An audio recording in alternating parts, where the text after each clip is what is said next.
증권광장 일부 930 투자전략실로 시작을 하겠습니다. 네, 오늘 함께 할 분은 코스파트너스의 김남 부대표입니다. 안녕하세요. 네, 안녕하세요. 네, 시장의 이슈들을 녹여서 그럼 시장 얘기를 한번 해보겠습니다. 오늘의 주제 함께 보시죠. 네, 세계로 뻗어나가는 K원전, 과연 지금이 기회일까요? 오늘은 원전 관련주들에 대한 얘기를 좀 해볼까 합니다. 한국수력원자원이 이 폴란드 현지에서 원전 수주전에 출사표를 던졌습니다. 뭐 수주라든지 기술 이전에 대한 가능성이 지금 좀 풍부한 구간일까요? 그렇다고 볼 수 있고요. 네. 지금 이 폴란드 원전 관련해서는 한 3, 4년 동안 계속해서 얘기가 거론이 됐었던 것 같습니다. 그런데 드디어 이번에 한수원이 바로 이제 폴란드 원전 6기 관련해서 우리가 수주에 참여를 하겠다라고 이제 선언을 한 것이 이제 계기가 돼서 앞으로 더 기대가 더 큰 상황이라고 말씀을 드릴 수 있겠는데요. 중요한 것은 이 폴란드라는 나라가 동유럽에 있어서는 관문이 될 수 있는 나라라고 보시면 되고요. 지금 우리가 이 폴란드 원전 관련해서 사업 금액이 굉장히 크긴 한데 지금 폴란드를 성공적으로 우리가 원전에 있어서 수주를 받고 또 상업 가동이 이뤄지게 됐었을 때에는 후발 국가들이 있습니다. 이 폴란드 같은 경우에도 아직까지는 석탄 발전만 했었고 한 개도 원전이 지금 가동이 되고 있는 원전이 하나도 없었어요. 그런데 옆에 주변 이웃 국가들 한번 보시면 루마니아, 슬로바키아, 불가리아, 카자흐스탄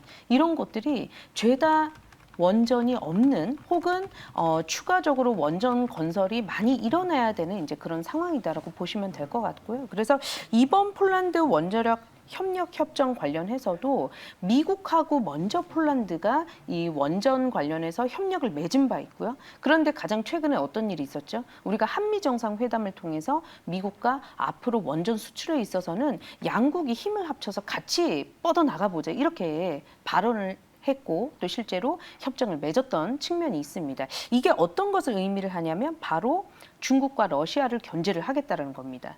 그런데 제가 앞서서 말씀드렸던 국가들 있잖아요. 뭐 카자흐스탄, 루마니아 이쪽 국가들이 중국과 러시아하고에 있어서 지리적으로 또 가까운 곳이기 때문에 여기서 우리가 폴란드 원전을 성공적으로 그 수주를 받게 됐었을 경우에는 앞으로 남아있는 동유럽의 다른 국가들의 수주 관문도 이것으로 인해서 열린다. 그런 측면에서 굉장히 의미가 있다라고 좀 보시면 될 것 같고요. 아무래도 미국이 먼저 폴란드하고 협정을 맺었다라고 말씀을 드렸잖아요. 그런 측면에서 미국하고의 공동 진출이 지금 예상이 되고 있는 그런 상황이다. 이렇게 좀 말씀드릴 수 있겠습니다. 네, 알겠습니다. 폴란드 현지의 원전 수주가 시발점이 될 수도 있다. 그렇죠. 추가 수주 가능성까지 점쳐볼 수 있는 이슈다라고 말씀을 해주셨습니다. 이렇게 해외 수출의 길이 열리고 있고 그동안 이제 정부가 이 원전과 관련된 정책에 있어서 좀 엇박자 이런 것들이 많았는데 여기에 이제 원전 관련주들은 앞으로 정책 모멘텀까지 더해질 가능성도 있는 거죠. 저는 이미 시작이 되고 있다라고 보고 있고요. 이것이 친환경 관련해서 각국이 계속해서 압박을 하고 있는 그런 상황이다 보니까 뭐 유럽 같은 경우에도 훨씬 더 그런 측면에서는 가장 스탠다드가 높은 그런 이제 국가들이 모여 있는 쪽이 이제 유럽이 되고 있고요. 어떤 변화가 감지가 되고 있냐면 지금 그 정부는 사실 원전이 위험하기 때문에 친환경 쪽으로는 재생에너지가 답이다라고 하면서 이제 그동안 스탠스를 끌고 왔었는데 여당 안에서도 송영길 더불어민주당 대표님이 소형 모듈 원자로 있잖아요. 요새 핫한데 이 소형 모듈 원자로나 그 원전 관련해서는 미국과 전략적으로 협력을 할 필요성이 있다라고 제기를 한 바 있어요. 이제 그때를 계기로 해서 정부의 어떤 그런 스탠스도 변화가 앞으로 생길 수 있겠구나라는 그런 분위기들이 감지가 됐고 실제로 우리 그 주식시장 안에서도 관련주들이 순차적으로 올라서는 그런 모습들 확인이 되고 있었고요. 거기에다가 이제 한 가지 더 포인트가 더해졌던 게 이것이 그냥 소문이나 풍문 혹은 어떤 한 사람의 주장으로 끝나는 것이 아니라 한미 정상회담에서 미국과 그 양국이 협력을 하기로 합의가 전격적으로 나오기 이제 시작하면서부터는 더더욱 이제 주가가 탄력을 받기 시작했다라는 거고요. 지금 빌 게이츠 같은 경우에도 우리가 주식시장에서 가장 또 그 예의 깊게 주의 깊게 보고 있는 그 주요 인물이죠. 이분이 원자력을 유일하게 탄소를 미발생시키는 그런 에너지원이라고 또 발언을 하면서 거기에 워렌 버핏까지도 소형 모듈 원자로 사업에 대한 어떤 그런 진출에 대한 얘기까지 나오면서 지금 기대감들이 막 모아지고 있는 상황이고요. 지금 국내 같은 경우에도 소형 모듈 원자로 계속해서 이 얘기가 나오고 있는데 아직까지는 이 소형 모듈 원자로가 가동이 되고 있다든지 그 시범적으로 이제 상업 운행을 하고 있는 그런 상황은 아니기는 합니다만 2030년도 이후에는 소형 모듈 원자로 수출을 해 놓겠다라는 그런 이제 목표를 세워놓은 상황이고요. 또 국내 최대 규모 해상 풍력 단지까지 내년 초에 이제 첫 삽을 뜨게 되는 이제 그런 상황이기 때문에 신재생 에너지와 이 원자력 관련주들은 같이 이렇게 살펴보시면서 그 정부가 이제 수출에 대한 그런 부분들에 대해서 중요성을 조금씩 변화를 하기 시작하면서 국내의 분위기도 결국 우리만 동떨어져서 이 수출은 계속할 건데 원전 수출은 계속할 건데 국내는 원전을 막아야 된다. 이거는 사실 이제 약간 모순이 있는 그런 상황이기 때문에 국내 시장도 같이 따라갈 것이다라는 기대감이 계속해서 남아 있는 그런 상황이다라고 말씀드릴 수 있겠습니다. 알겠습니다. 원전과 관련한 정책, 그러니까 정부의 스탠스 변화를 우리가 또 예의주시해서 봐야 될 것 같고 해외 수출이 열리고 있는데 여기에서 이제 국내 원전 기업들의 적극적인 참여를 얼마나 기대를 해볼 수 있을지 이 두 가지가 포인트가 될 것 같습니다. 앞서 이제 부 대표님이 말씀해 주셨다시피 한미 정상회담을 기점으로 원전 관련주들의 1차 랠리가 한 번 나왔습니다. 그 이후로는 주가 조정이 지금 지속이 되고 있는 상황이고 우리가 2차 랠리를 어떤 시점에서 좀 어떻게 기대를 해볼 수 있고 어떤 관점으로 봐야 할지 종목으로 들어가서 좀 자세한 얘기를 들어보도록 하겠습니다. 첫 번째 종목은 두산중공업입니다. 명실상부한 국내 원전 그리고 발전 기자재 대장주가 아닐까 싶어요. 원자로에서 터빈을 생산을 하고 있는 기업이기 때문에 이 원자로 관련 부품 안에서 또 가장 중요한 부품을 만들고 있는 회사가 바로 두산중공업이 되겠고요. 과거에 신한울 원전이었죠. 3호기, 4호기가 이제 건설이 중단이 되면서 거의 굉장히 아주 위험한 그런 순간까지 갔었던 기업이 이제 두산중공업입니다. 그만큼 원전 관련한 사업에 대한 그 포션이 굉장히 큰 회사라고 볼 수 있겠고요. 최근까지도 이제 3조 원 가까이 되는 금융 여신을 모기업이 이제 받아가지고 지금 계속해서 상환을 해 나가고 있는 그런 상황인데 이렇다 보니까 우리가 원전 얘기를 꺼내기 전에 이제 두산중공업 같은 경우에는 이렇게 힘든 순간들이 있어서 현재도 재무구조 개선을 계속해서 해 나가고 있는 그런 상황이라고 볼 수 있겠고요. 가장 대표적으로 두산인프라코어가 이제 매각 작업이 3분기 안에 마무리가 되지 않을까라고 보면서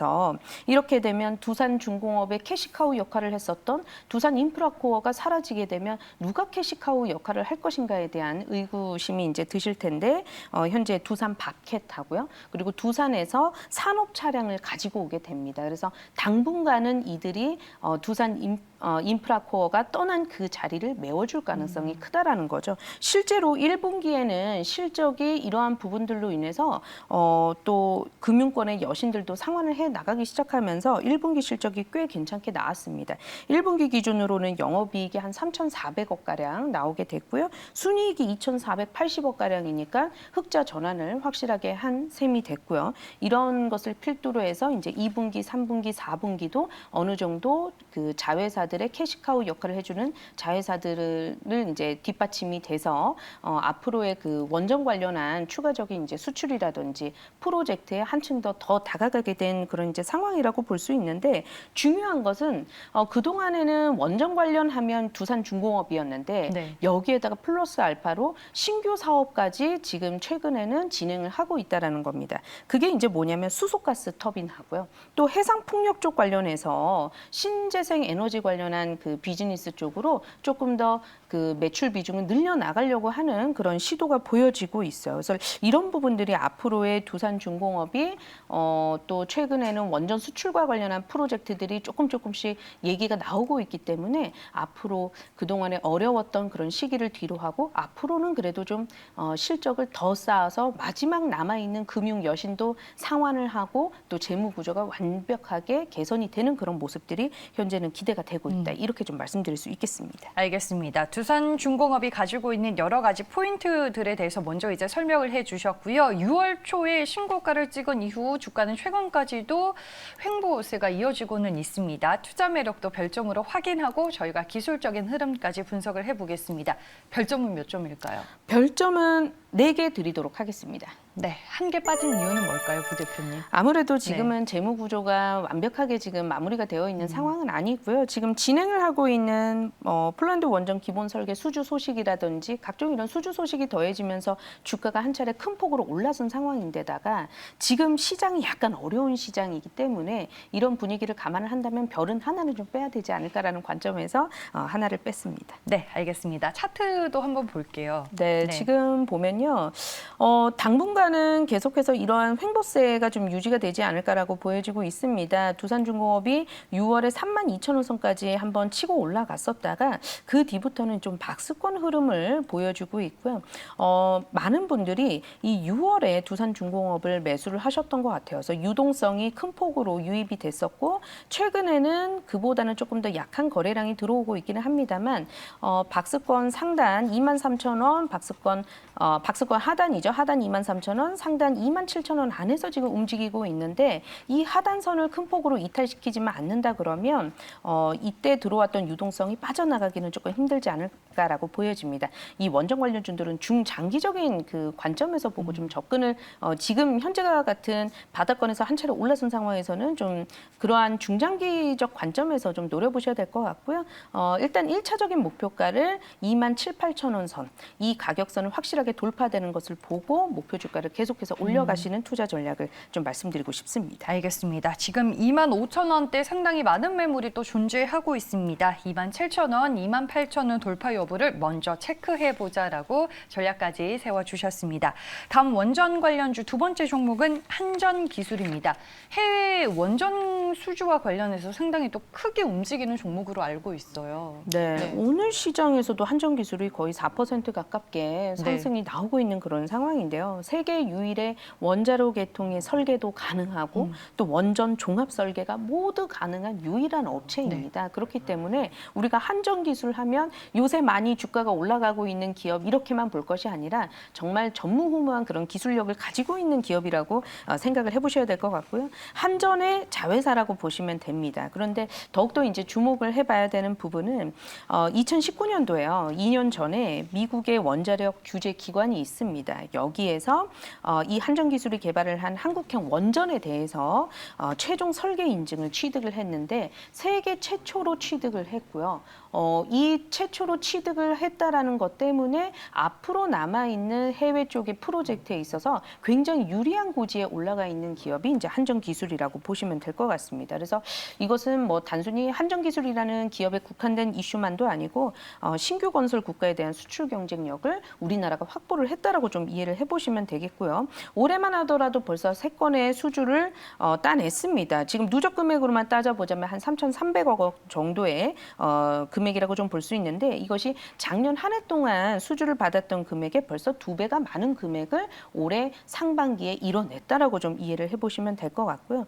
그리고 2024년도에 마무리가 되는 소형 모듈 원자로 설계 용역을 시작이 된 그런 상황이고요. 그렇기 때문에 추가 수주에 대한 기대감까지 남아있고 소형 모듈 원자로에 대한 기술력에 대해서 많은 분들이 또 안전성에 대해서도 여러 가지 제기가 나오고 있는데 이 한전기술 홈페이지를 들어가 보시면요. 이미 그 홈페이지 안에서 원전의 14분의 1의 크기에 해당하는 소형 원전을 개발을 이미 완료를 했다. 그래서 기술력에 있어서는 단연 그 의심할 여지가 없는 그러한 독보적인 입지를 가지고 있는 상황이다. 이렇게 좀 말씀드려볼 수 있겠습니다. 네, 알겠습니다. 두 번째 종목 저희가 한전기술로 만나봤습니다.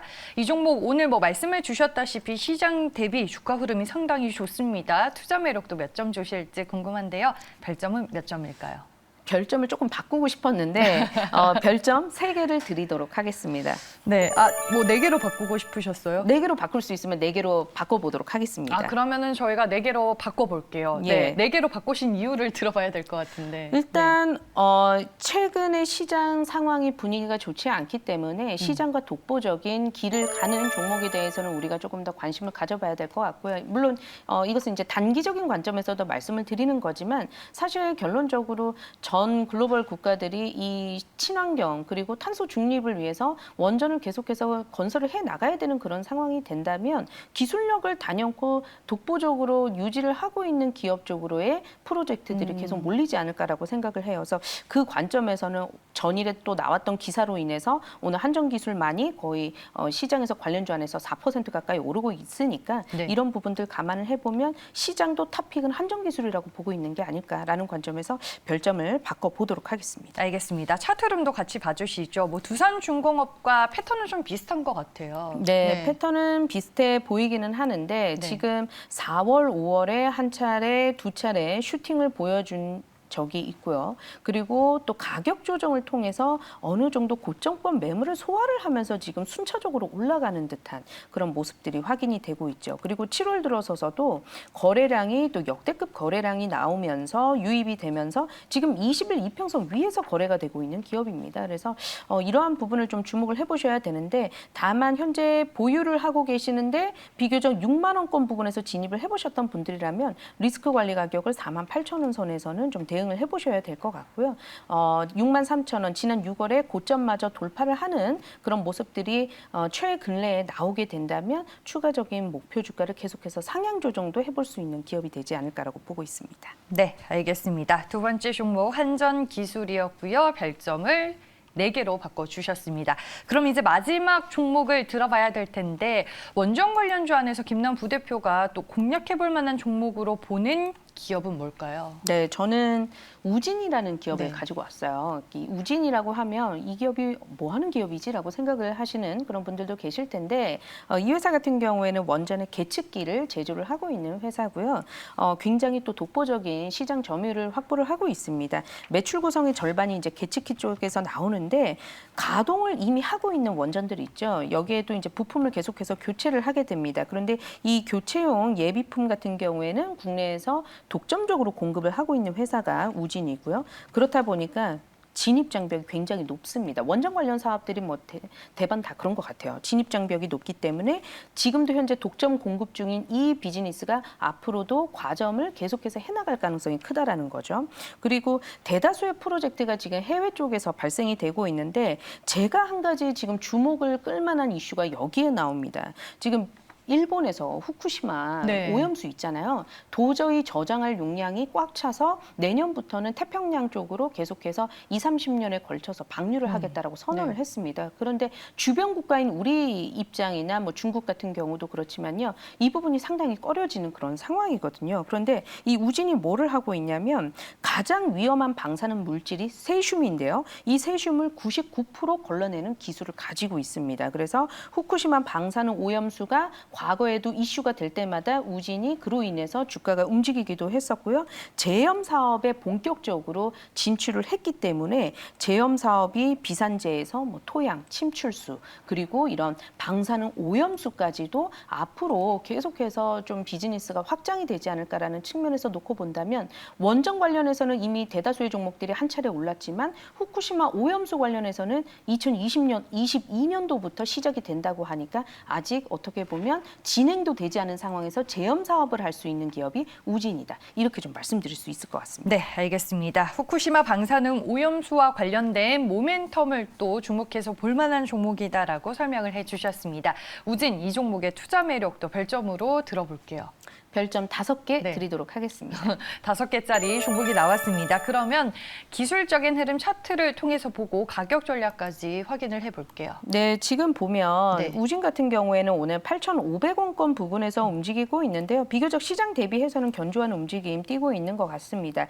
20일 이평선 부근에서 움직이고 있고 역시나 한전기술하고 조금 비슷하죠. 7월에 거래량이 유입이 되고 나서 이 박스권이라고 볼 수 있는 축이죠. 이 축을 이탈시키지 않고 비교적 버티려고 하는데 아마 제 생각에는 오늘 시장 분위기만 좋았다면 사실 20일 위에서도 좀 거래가 됐지 않았을까라는 생각을 좀 해보게 됩니다. 매수를 해보게 됐었을 때에는요. 8,300원에서 8,600원 부근에서 매수 진입을 해보도록 하겠고요. 다만 여기서부터 이제 중요합니다. 원전 관련주들은 대다수 올해 들어서 5월부터 6월 사이에 큰 폭으로 급등을 했기 때문에 이미 많이 올랐다라는 것에 대해서는 충분한 인식을 가지고 좀 진입을 해보셔야 되는 부분이고요. 손절가는 7,700원으로 축이 무너지게 됐었을 경우에는 리스크 관리가 꼭 필요한 상황이다. 손절가 7,700원, 목표가는 직전 고점을 소폭 뛰어넘는 11,000원 부근으로 1차 목표가 제시 도와드리도록 하겠습니다. 네, 알겠습니다. 마지막 종목은 우진으로 저희가 만나봤습니다. 목표 주가 11,000원, 손절 가격 7,700원 참고해 보시길 바라겠습니다. 해외 수출에 대한 모멘텀 기대감이 형성이 되고 있는 원전 관련주들이었습니다. 오늘 3개 종목으로 저희가 만나봤는데요. 두산중공업 김남 부대표 투자 매력도 별점 4개 주셨습니다. 그리고 한전기술 투자 매력도 별점 4개로 변경해 주셨고요. 오늘의 공략주로는 우진을 소개해 주셨습니다. 시장 대비해서 오늘 약보합권에서 상당히 양호한 주가 흐름 확인이 되고 있습니다. 투자 매력도 별점 5개와 함께 전략 다시 알려드리면 목표 주가는 17,000원, 손절 가격은 7,700원이었습니다. 네, 원전 관련주들에 대한 김남 부대표의 뷰를 확인해 볼 수 있는 시간이었고요. 지금까지 코스파트너스의 김남 부대표와 함께했습니다. 고맙습니다. 네, 감사합니다.